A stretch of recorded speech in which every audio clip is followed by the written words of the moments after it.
Police say a 65-year-old woman was walking to church when a man punched and kicked her while shouting anti-Asian slurs.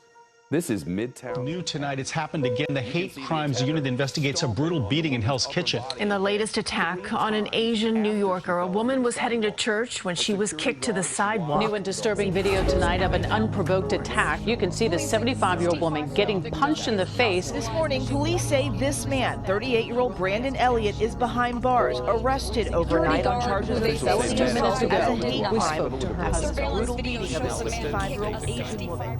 Authorities say surveillance video shows Elliott violently. Oh yeah, I saw that one.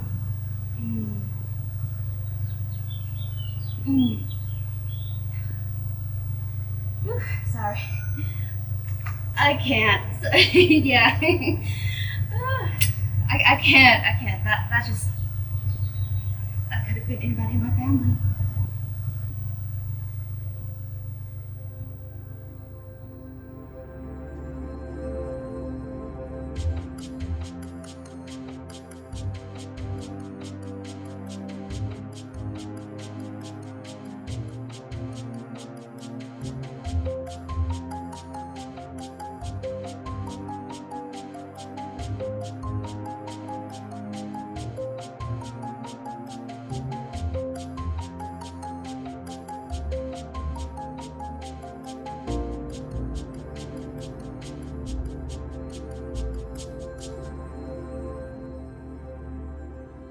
The question, where are you from, I think for Asian Americans, a lot of times people want to know, why do I look the way that I do living in the United States? I am the daughter of a refugee father from China and an immigrant mother from Jamaica whose own parents were immigrants from Hong Kong. In terms of where I call home, California, home for the last 17 years was Chapel Hill, North Carolina. Home is also Boston, Massachusetts, where I did my PhD. Washington, D.C. is where I consider home. My family are from Shanghai, China. So my parents, they're both born and grew up in Shanghai, and they are still living there. And that's also where I was born and grew up. I consider California to be my first home, and of course Colorado to be my second home. So I grew up in Southern California. My parents were both born and raised in Hawaii. My dad on the Big Island and my mom on Oahu. They were the descendants of people who came from Japan originally to work on the sugarcane plantations. So 3 of my 4 grandparents were born in Hiroshima province. I currently live in Colorado Springs, Colorado, and both my parents came from India around the 1980s, but my siblings and I were born in the United States. I am from Aurora, Colorado. My parents are both from Vietnam, first generation, so my parents were both born there and they came towards the end of the Vietnam War. I was born in Cheyenne. My dad was born in Kent, Washington, and my mom was born in Thermopolis, Wyoming. Their families originated in Japan and had typical 19th century immigration experiences. My mom, she's first generation here, and she's from Cambodia. She refuged here during the war, and I was born here, so I'm Cambodian American, but I identify as Cambodian because I was raised, everything the Cambodian traditional way, and that's what I was taught from my mom.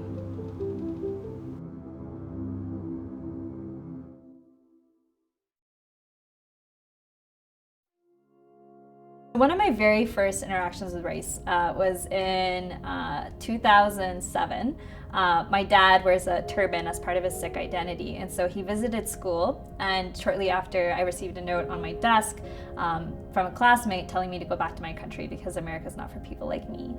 And I remember I was so confused and dumbfounded because these are classmates that I have been going to school since kindergarten.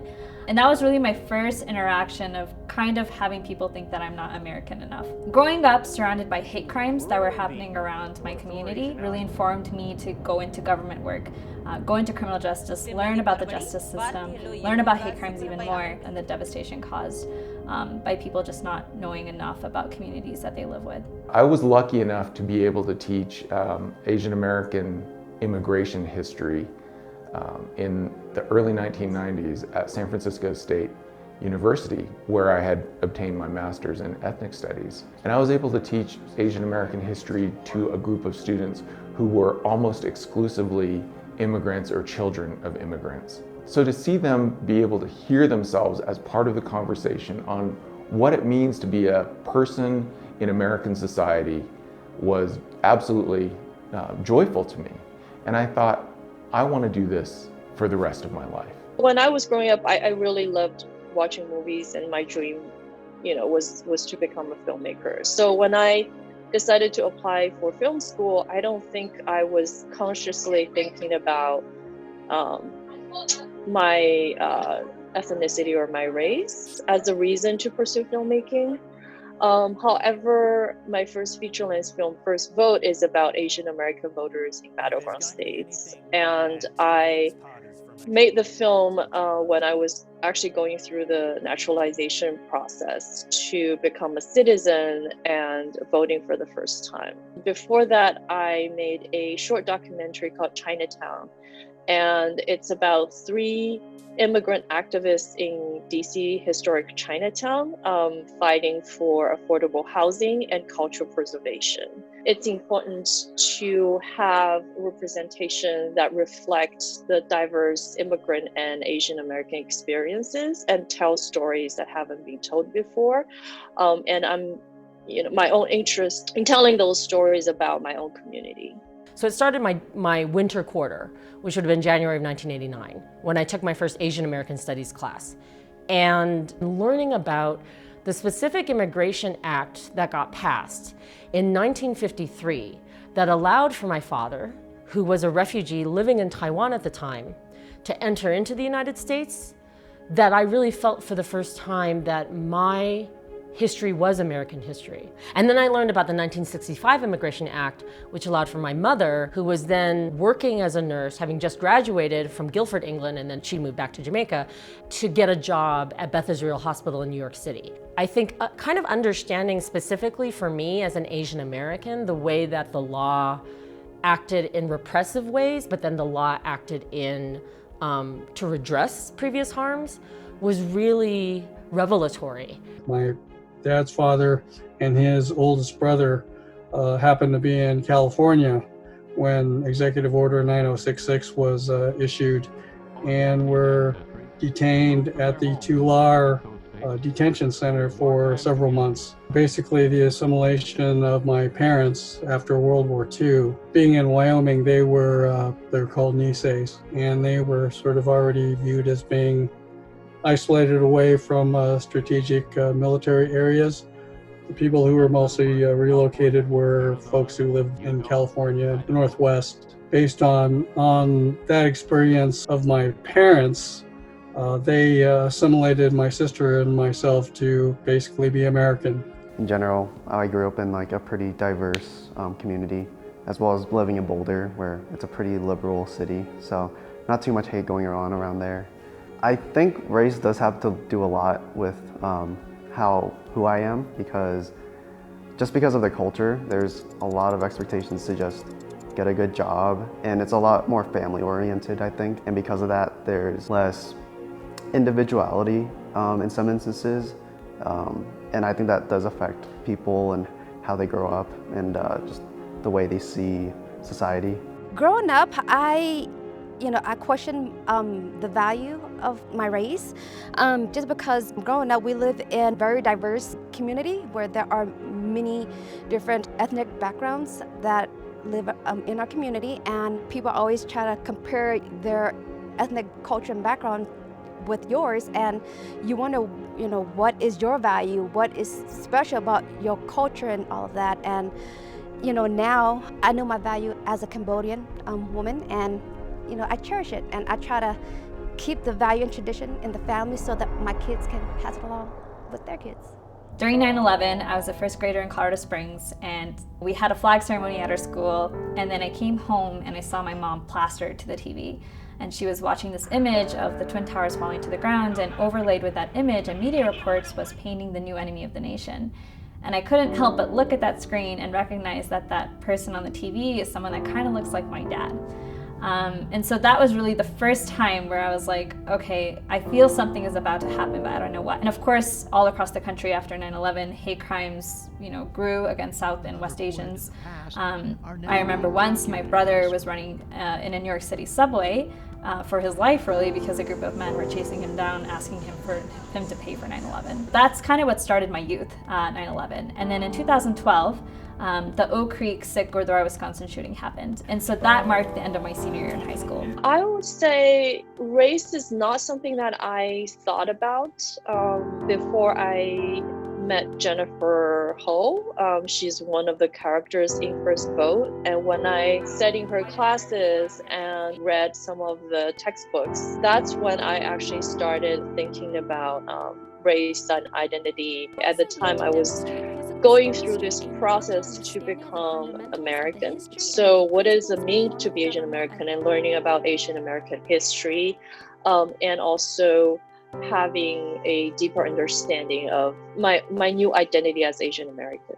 It was my sister and myself and a couple Latino kids and another Japanese kid who we went all the way through school with. I didn't feel like I was ever singled out when I was growing up, but when I moved to Colorado, that was when I sort of realized that I was different. And this was when I was an adult. When I first came to town, going into a local department store, which is no longer in business, maybe for good reason, they followed me around, and I couldn't quite figure that out. And in fact, I even confronted a store clerk asking me, "So are you wanting to help me with something?" And she said, "Well, just let me know if you need anything." And she always being followed around.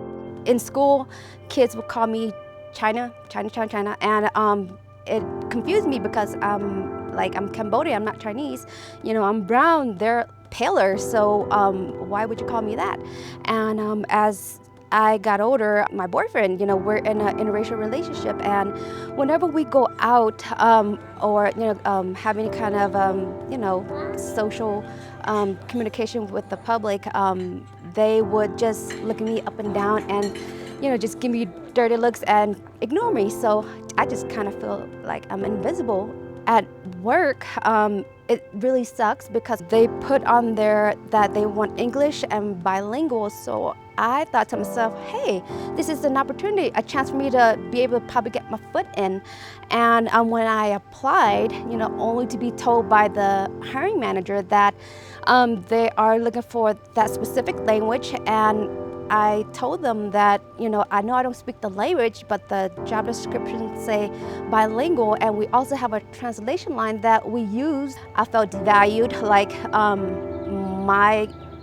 my race doesn't matter, or my people in the community don't matter, and they're only focusing on their community. So it caused a racial disparity and stereotype and biases that's being viewed through other different lenses.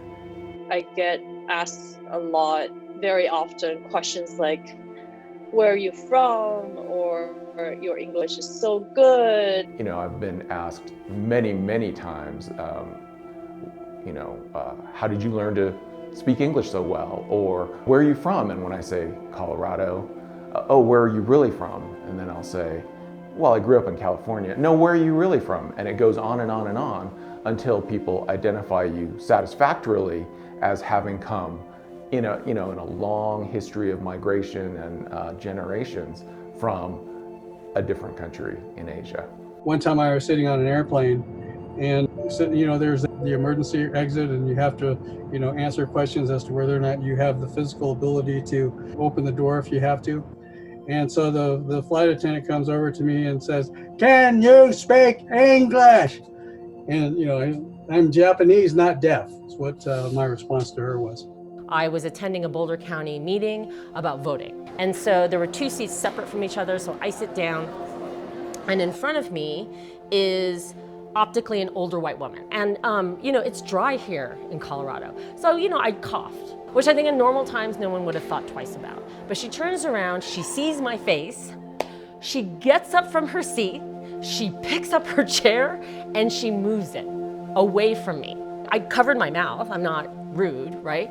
And so I thought, why on earth would anyone turn around and look at me, and then get up and move their chair. Like, that had never happened before. One of the things that's really interesting about being a person of color is that you're constantly evaluating your interactions and wondering whether a negative interaction had something to do with who you are and how you're seen. There are things that I feel are unfair that happen to me, but I don't know if it's because of my race, or if it's because of my gender, or if it's because I'm an immigrant. I think intersectionality is a common phrase that a lot of people have learned about and know. It's not just about like everyone has more than one identity, which is I think kind of a shorthand of how people understand intersectionality. But the theory of intersectionality is a theory of overlapping oppression. So let's just take Atlanta as one example, right? So there's this recent shooting in Atlanta that happened March 16th, 2021. And among the 8 people who were killed, there were 6 Asian women. My identity as an Asian American woman has everything to do with the hypersexualization of Asian women in the United States, and thus the way that the public and the media responded to the Atlanta shootings, right? Initially believing the shooter's motives, that it wasn't racially motivated, but that he was trying to get rid of temptation. And so the automatic association in everyone's mind, without anyone having to say this, is massage parlors where Asian women work are actually fronts for prostitution. And the reason we have this stereotype has everything to do with these images that circulate in public discourse and popular culture regarding Asian women in America. I believe Asian Americans are looked at as people who are not appropriate for leadership. We're the technocrats, but we're not the ones who are looked to for ideas to drive organizations. Race has an impact on every aspect of people's lives, from employment to their social lives, to housing, to discrimination, harassment, and even violence. There's a lot of stereotypes that Asian Americans are held to still, even in today's world, and a lot of people still have prejudice against us because of stereotypes. I think my parents had, at least when they were growing up, right after the Vietnam War, they were bullied a lot just because they were different. You know, it was very white-centric, and I think the only other minorities were Mexicans and African Americans. Asian Americans coming into the US was, I think, a big change for the country. And I know that they told me stories about them being bullied because, you know, they didn't speak English very well. There are many Asian American ethnic groups whose poverty rates and education rates mirror those of Latinx people in the United States, of African Americans, and they're not seen as part of the group of BIPOC people who really do need to be considered when we think about questions of equity and justice. My dad was the first turban-wearing gentleman to join the US Army in the 1970s, and so he has been credited for opening the doors for a lot of different racial groups and religions to have their religious articles of faith as well while serving. So growing up and seeing his fight and his struggle to serve inspired me to recognize that the fight for justice and the fight for liberation and freedom of religion is a compelling one, and so that's why, you know, I have that inspiration in serving in that sense.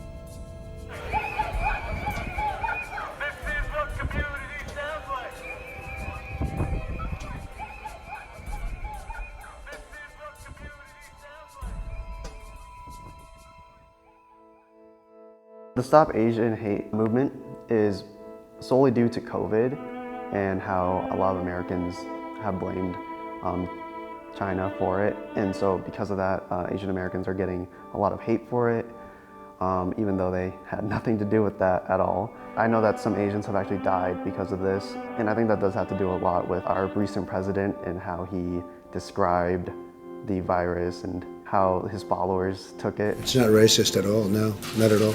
It comes from China. The China virus. China virus. Kung flu. What a horrible thing China released upon the world. The number of incidents that the group Stop AAPI Hate documented in just 1 year was about 6,000. There are numerous examples, and many people can tell you about them personally, but we also need to focus on the structural factors that keep other Asian Americans outside of the economic mainstream of our country. The moment that the pandemic hit, I knew in the back of my head that this was going to happen. You know, we've seen it time and time before with, you know, the way Japanese Americans were put into internment camps after Pearl Harbor, to the registries of Muslim men after 9/11, to now. Like, this is something that we as a society, we like to do, is we like to paint in a scapegoat for problems. When I go out to the store or out in public, I cover myself. And, you know, with the whole pandemic, I kind of use it to my advantage where I try to cover myself as much as I can where people can't tell or, you know, recognize the Asian feature in me because I'm scared I was gonna get attacked. Till this day, I haven't researched just because I don't know what I'm gonna find, and until I am ready to face my fear, then probably I would. It's gonna take a little bit of time to just bring that strength back up and, you know, just to, you know, mentally be ready for it. So, yeah.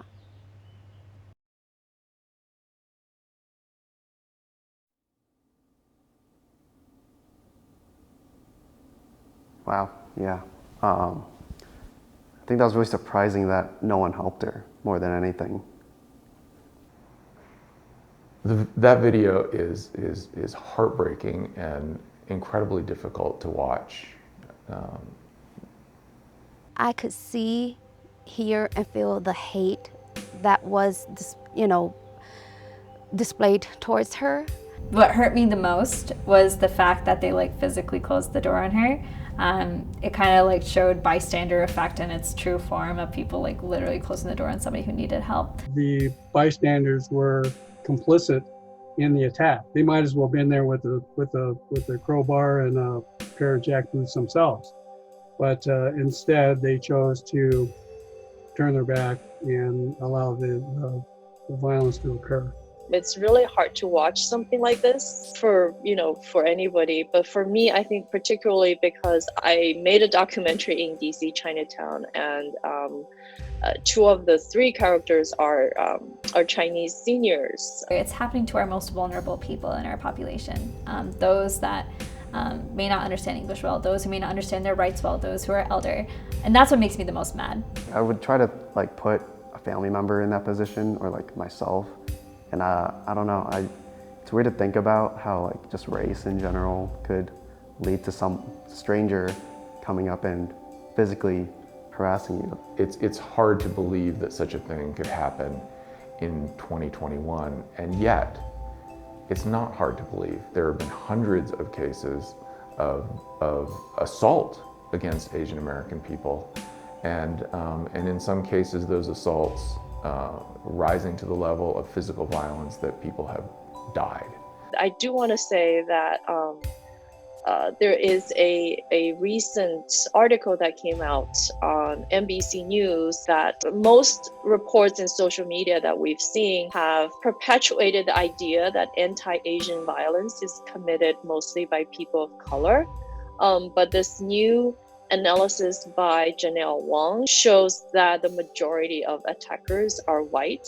For well over 2 centuries, we in the United States have been primed to associate blackness with brutality. These anti-black racist notions got developed to be able to punish and criminalize black people. And so carried over into the 21st century, when we watch that video, we may see it 12 times in a day. And instead of being able to think, I'm seeing the same video playing 12 times, our minds are saying that's 12 separate incidences. The ideology of white supremacy wants us to think that what's happening to Asian Americans and what's happening to Black Americans are two totally separate things. And in fact, Black people are the ones harming Asians, right? Instead of understanding that all of this has a root in the dehumanization of Asian people and Black people.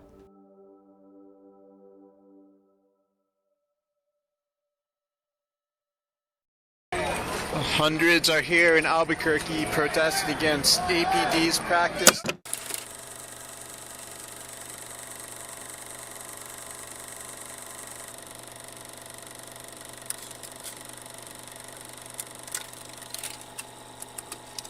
The underlying source of this racism is the dehumanization of Asian Americans and the association of Asian Americans with disease, which began in the 19th century when Asians first entered the United States. You're a Chinese woman, you're told there's a job for you waiting in San Francisco, we'll pay for your passage, and then you'll get to work as a maid. And then you get to San Francisco and you're told, wait a minute, that job, no longer available. You owe us X amount of dollars. The only way for you to pay off your debt is for you to work as a prostitute. They serviced 100 men a night of various races in Chinatown. And so of course they became malnourished, they became diseased. Then the association of Chinese women with prostitution got cemented. The association of Asians with disease are also propelled by the fact that because of restrictive covenant laws, oftentimes you have, like 10, 12 men living in a room. We're talking 19th century, right? There's no washing machines, right? There's no, like washing your clothes, like good hygiene. It's not as readily available. So we're talking about a century from the 1850s to the 1950s in which Asian immigrants were deemed to be such undesirables that they could never become part of the American citizenry. Along with that legal discrimination came a lot of social harassment and discrimination and, frankly, violence. This pattern of using violence as a tool to intimidate Asian and Asian American people and to mark them as outside of what it means to be an American is a very long-standing pattern. If you look at the past, it's been put into law about some of the things that you can and can't do. And especially the Chinese railroad workers, there are certain rules and criteria that they have to meet in order for them to be able to become a resident here. We've seen the 1882 Chinese Exclusion Act. We've seen the Japanese internment. And we've seen the murder of Vincent Chin. Racism has always existed, right? And it's just become more visible, and some people feel more comfortable and more okay to do things and say things that are racist. Racism and privilege has always been evident and has been around. It's just now on television. You look at Latinos and you look at African Americans, this has been going on for 600 years. And, for Asian people, this is just kind of a little blip, in my view. For whatever reason, Americans are very interested in categorization and counting and data. I think it's not necessarily ignorance, it's just sort of the socialization of people to clump people into categories. The problem has always been there, but I guess it's just that we don't speak about it. I think that's the problem, is that we don't speak up, we don't present ourselves and address the issue, like heads on, or we don't make ourselves heard enough. The model minority myth, which purports that Asian Americans have made it through focusing on education and strong family values and not protesting, was specifically created in the 1960s to drive a wedge between Asian Americans and other people of color, because it says there's a lesson here. Asian Americans used to experience racism in the past, but they've overcome that. They no longer experience racism because they have been quiet, meek, and have not protested. Painting Asian Americans as this model group inherently painted other communities here as the unmodel. So really, the model minority myth, it's not really pro-Asian, it's also anti-Black. Scapegoating communities during pandemics is a really interesting thing, because that is when we're attributing like a human, condition that can happen to anybody as a specific, like, you caused this. We saw it in the swine flu in 2009, where there was boycotting of Mexican businesses, there was rhetoric surrounding undocumented immigrants and them bringing the virus over. We saw it in 2013 during the Ebola virus with Black Americans here, painting them as a Black disease. Asian and Asian American people in the United States are always tied, inevitably, to Asia.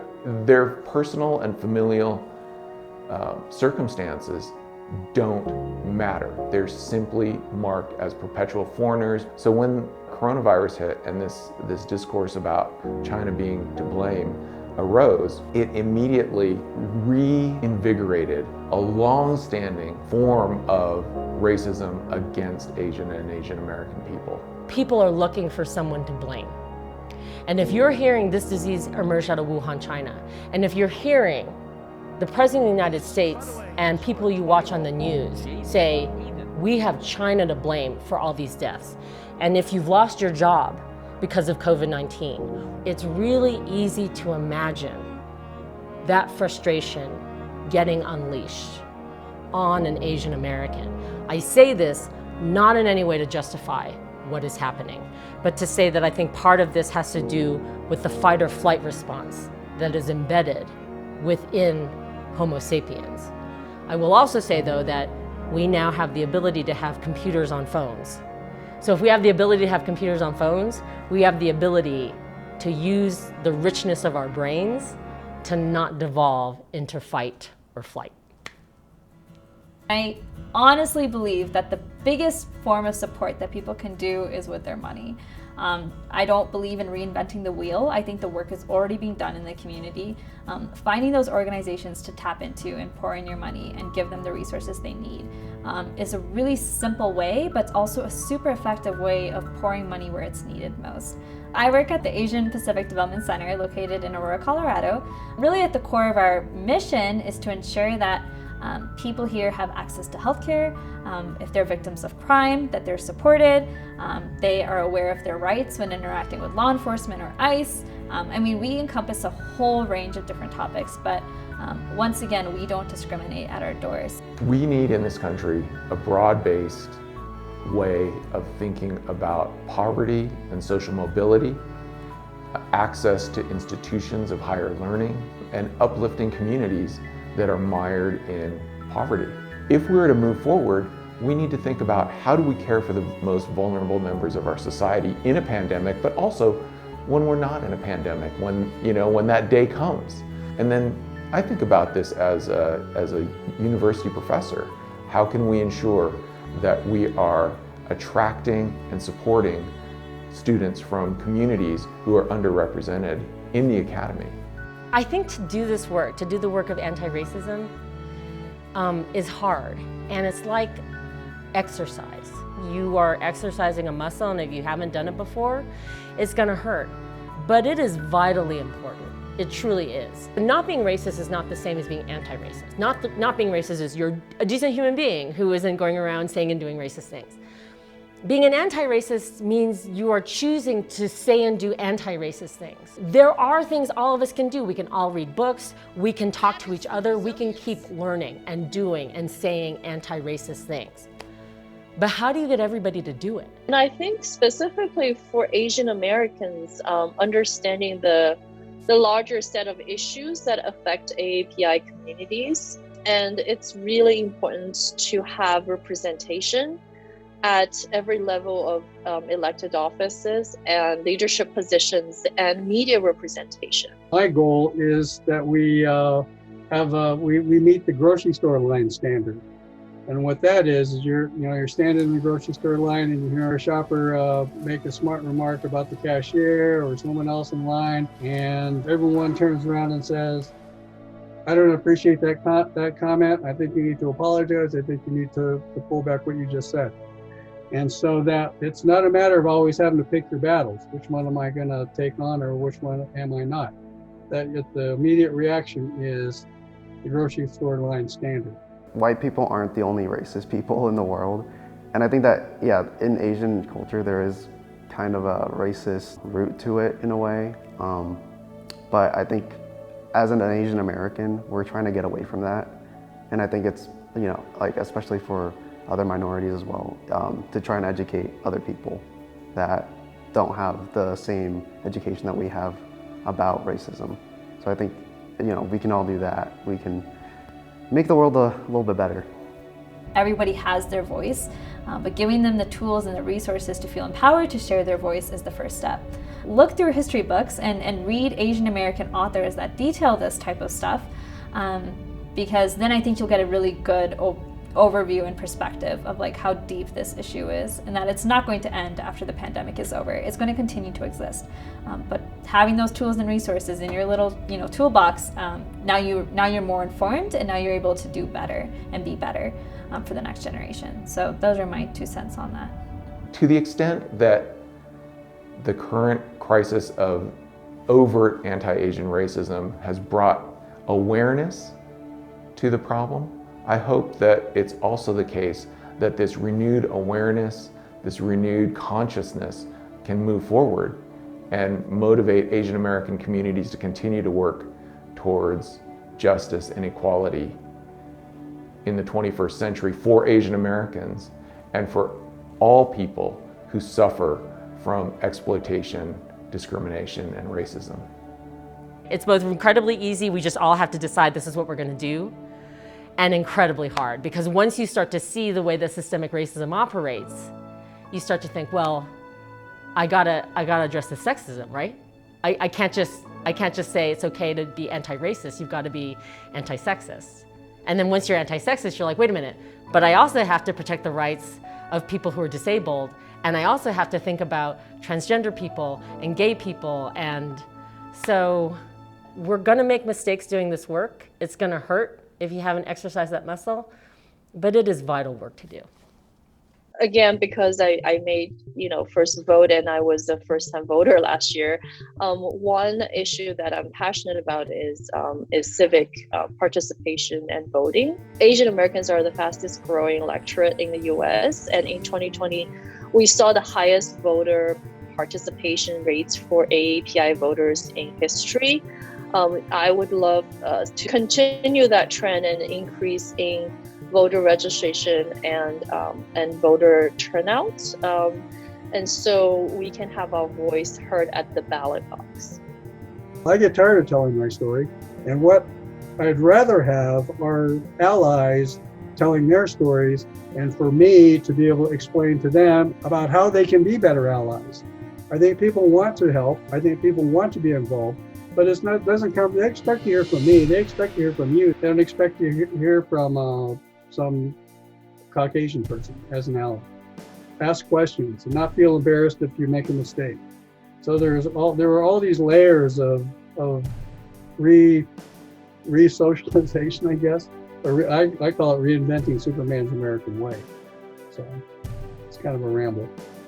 I mean, the only potential that is gonna get any better is people open up their heart, open up their mind, and just have the heart to, love and respect each other as a human. We all are one race, which is we're all human. Just respect each other that way, and it'll be a little bit better. Or be allies, help us, guide us, or share or educate folks for us. Let's work together. Open your heart, open your mind. Just spread the love, spread the knowledge, and treat each other with respect, because we all are one. We're human.